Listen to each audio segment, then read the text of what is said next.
Karoline Leavitt never minded economy class. The narrow seats, the hum of the engines, the quiet conversations around her, it was all familiar, unremarkable. And tonight, that was exactly what she needed. She settled into 14B, slipping her briefcase beneath the seat. Outside the window, airport lights blurred as the plane prepared for takeoff. 5 hours. That was all. 5 hours until she landed. 5 hours until everything changed. A shadow fell over her. "Ma'am, I believe you're in the wrong seat." Karoline looked up. The flight attendant, a woman with a sharp gaze and a crisp uniform, held the passenger manifest in her hands. Her name tag read Jessica Reed. Efficient, experienced, and, like many before her, quick to judge. "This is my seat," Karoline said simply. Jessica glanced at the list again. Her frown deepened. "You're not listed in first class," she stated, her tone cool. Karoline held her gaze. Silence stretched between them. The pause wasn't hesitation, it was calculation. Then, she gave a slight nod and, without protest, gathered her things and moved to economy. Jessica watched her go, her lips pressing into a thin line. First-class passengers always protested when they were downgraded. But not her. Not a single question. Not even surprise. Just acceptance. And that, more than anything, unsettled her. From her new seat in 14B, Karoline felt the whispers before she heard them. The curious glances, the passengers shifting uncomfortably, wondering why the woman who looked so out of place had simply obeyed. People always looked at her twice. Something about her presence made them uneasy, though they never understood why. It wasn't her appearance. It wasn't even the way she spoke. It was the silence. Karoline carried herself with an unshakable calm. She never fidgeted, never hesitated. She simply observed. As the plane rumbled down the runway, she exhaled softly, pulled out her notebook, and began to write. Because she already knew how this flight was going to end. Jessica tried to shake the uneasy feeling, but it stuck to her like static. She moved through first class, checking on passengers, but her mind kept circling back to the woman in 14B. Something about her was off. Her train of thought was interrupted when David, one of the other flight attendants, appeared at her side, handing her a folded note. "Captain wants to see you." Jessica frowned. "What? Why?" David shrugged, but his eyes held something else. Something close to concern. A pit formed in Jessica's stomach as she stepped into the cockpit.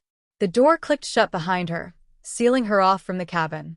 Captain Harris turned to face her, his expression unreadable. The co-pilot glanced over briefly before returning to the controls. "We just got a call from operations," the captain said, his voice even. Jessica's pulse quickened. "Sir, the woman you moved, Karoline Leavitt, is not just a passenger." He let the words hang, watching her closely. "She's connected to people very high up. We've been given direct orders. For the rest of this flight, she is to be treated with absolute priority." Jessica's breath caught. I didn't know," she stammered. "I thought." "You assumed," Captain Harris cut in. "That was a mistake." A thick silence filled the cockpit. Jessica felt the heat rise in her cheeks. "Who is she?" she asked, her voice quieter now. The captain's jaw tightened. "You don't want to know." Karoline checked her watch. The flight was halfway over. She reached into her briefcase, pulled out her phone, and typed a message. "It's almost time." Then, she locked the screen, placed it face down on the tray table, and leaned back. Across the aisle, the man who had been stealing glances at her finally spoke. "Are you okay?" he asked hesitantly. That flight attendant looked stressed. Karoline turned to him, offering the faintest smile. "Everything is under control," she said. Her voice was calm. Too calm. The man frowned, suddenly unsure. And just like that, he felt it too. She wasn't just another passenger. She was something else. Something dangerous. And the flight wasn't over yet.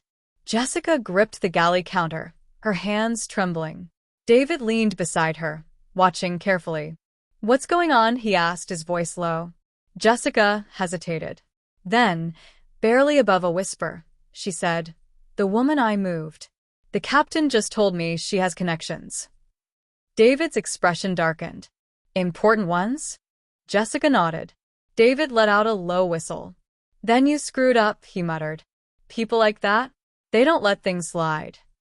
A sharp chime rang through the cabin. Jessica flinched before reaching for the galley phone.